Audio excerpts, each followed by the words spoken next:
to come first. Mm-hmm. Yeah. Now, what's interesting is, I've been pushing for years the Philippines, because Hmm. there's a lot of, they speak English very better than I do, pretty much.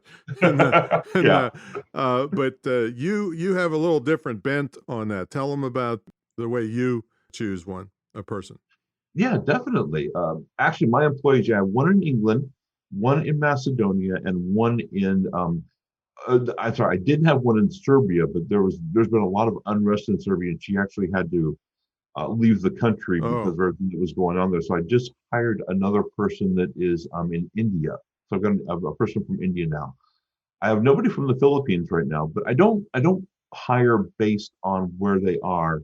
I hire based on the person. I look for the skills that I need, and I try to find the best person on the freelancer sites that has those skills. And then if they prove that they can do the skills and work on their own, uh, work well on their own, that's when I decide to hire them and go through the process of all that. are they all highly fluent in English? Yeah, that is one thing that I don't speak any other Yeah. languages. I don't even speak Klingon well. So yeah, I definitely need them to speak English. So, what other criteria do you use in the course of a year? What are you watching for? The big things I'm watching for, and this is the big things with freelancers, is they generally, if they're advertising a certain thing, they generally know how to do that thing. But a freelancer really is an independent business person, which means they're running their own business as well. And so I look for things like time management and communication. Those are the two big things. I'll contact them, and like the guy that I have in Macedonia is tough. It's literally a 12-hour time difference. When it's noon my time, it's midnight his time. Yeah, I I don't don't even know expect where that is. Where is that? the middle of Europe. Okay, all right. Yes, it's a tiny country in the middle of Europe. And yeah, it is literally a 12-hour time difference. So it's kind of tough. I don't expect him to contact me back at midnight. But if he hasn't contacted me back by 8 a.m. his time, I'm wondering what's going on. Mm-hmm. It's because I expect him to have a good work ethic. And you make them clear the expectations clear to them up front, right? Oh yeah, definitely. Yeah. Oh yeah. By the time I've hired them, I mean I've already been working with them usually for a year before I've hired them, so they know my expectations, and I do go through them as they work as a freelancer. I'll tell them, I'll say, what I usually do up front, even with each project, is I'll say, here's the project, here's the scope of work that we have. Can you do this by X day?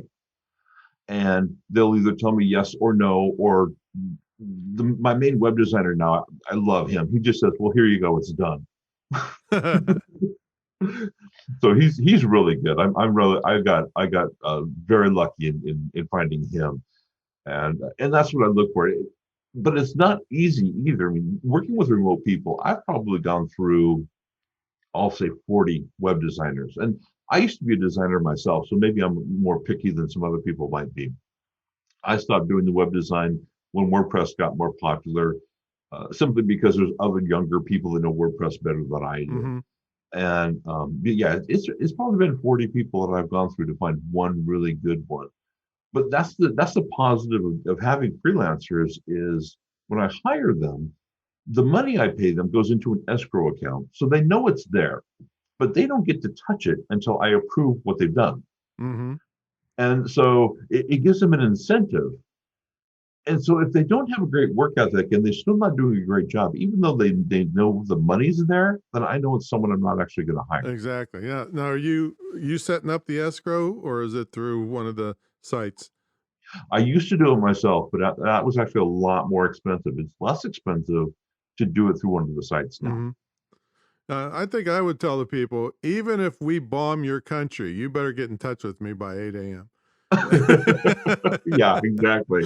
And Yeah. the one girl in Serbia, I mean, she was actually in the middle of a project, and she told me, she said she felt really bad. She said, "I'm sorry, but there's some things going on.